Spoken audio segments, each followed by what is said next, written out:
Hi friends, welcome to Chandras kitchen. இன்னைக்கு நம்ம ஒரு சுவையான சிறுகீரை பொரியல் எப்படி செய்யறதுன்னு பார்க்கலாம் வாங்க. இதுக்காக ஒரு கடாயில ஒரு 2.5 ஸ்பூன் அளவுக்கு எண்ணெய் விட்டுக்கிறேன். இப்போ எண்ணெய் சூடாயிடுச்சு. நம்ம கொஞ்சம் கடுகு உளுந்து சேர்த்துக்கலாம். கடுகு ஒரு 1/4 ஸ்பூன் சேர்த்துக்கிறேன். உளுந்து வந்து ஒரு 1/2 ஸ்பூன் சேர்த்துக்கிறேன். இப்போ இது ரெண்டும் பொரிய ஆரம்பிச்சிருச்சு. இது கூடவே கொஞ்சம் போல கடலைப்பருப்பு சேர்த்துக்கலாம். இது ஒரு 1/2 ஸ்பூன் அளவுக்கு சேர்த்துக்கலாம். இப்போ பருப்பு கொஞ்சம் செவக்கிற அளவுக்கு இதை வறுத்துக்கலாம். அடுத்ததாக இது கூட நம்ம 2 காஞ்ச மிளகாவை சேர்த்துக்கலாம். கொஞ்சம் போல் கருவேப்பிலை சேர்த்துக்கலாம். பொடியாக நறுக்கி வச்சுருக்க சின்ன வெங்காயத்தை சேர்த்துக்கலாம். சின்ன வெங்காயம் சேர்க்கும் போது நல்லா இது டேஸ்ட் கொடுக்கும். இப்போ இதை நல்லா வதக்கிடுங்க. சிறுகீரையை சுத்தம் பண்ணி பொடியாக நறுக்கி வச்சுருக்கேன். அதை இதோடு சேர்த்துக்கிறேன்.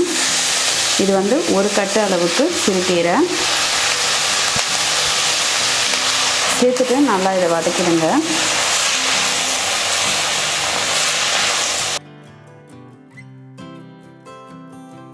இப்போ இது கூட நம்ம ஒரு பிஞ்ச் அளவுக்கு மஞ்சள் தூள் சேர்த்துக்கலாம். சேர்த்துட்டு நல்லா இதை வதக்கிடுங்க.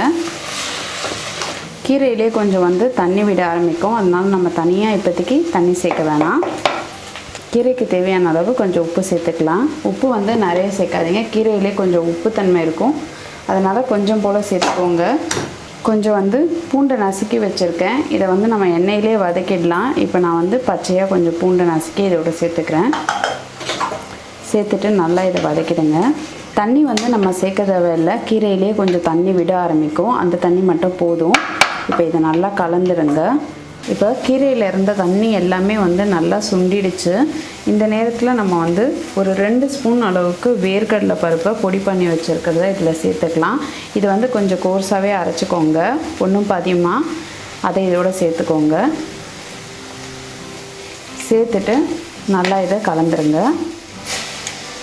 இது வந்து ரொம்ப டேஸ்டான ஒரு பொரியலாக இருக்கும். நம்ம வந்து தேங்காய் துருவலை இதோட சேர்த்துக்கலாம். நான் வந்து ஒரு 2 கீத்து அளவுக்கு தேங்காய் சேர்த்துருக்கேன். சேர்த்துட்டு நல்லா இதை கலந்துருங்க. உங்களுக்கு பொரியலும் வந்து நல்லா உதிராக இருக்கும். டேஸ்ட்டும் ரொம்ப நல்லாயிருக்கும். இப்போ நல்லா கலந்துருங்க.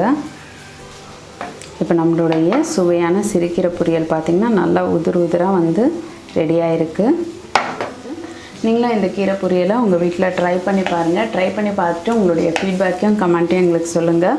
இதே மாதிரி இன்னும் நிறைய ரெசிபிஸ் உங்களுக்காக வந்துகிட்டே இருக்குது. இதுக்காக நீங்கள் செய்ய வேண்டியதெல்லாம் சந்திராஸ் கிச்சனுக்கு இது வரைக்கும் சப்ஸ்கிரைப் பண்ணலைன்னா சப்ஸ்கிரைப் பண்ணிவிடுங்க. பக்கத்தில் இருக்கிற பெல் பட்டனையும் ப்ரெஸ் பண்ணுங்கள். நான் இன்னொரு சுவாரஸ்யமான ரெசிபியோடு உங்களை சந்திக்கிறேன். நன்றி, வணக்கம்.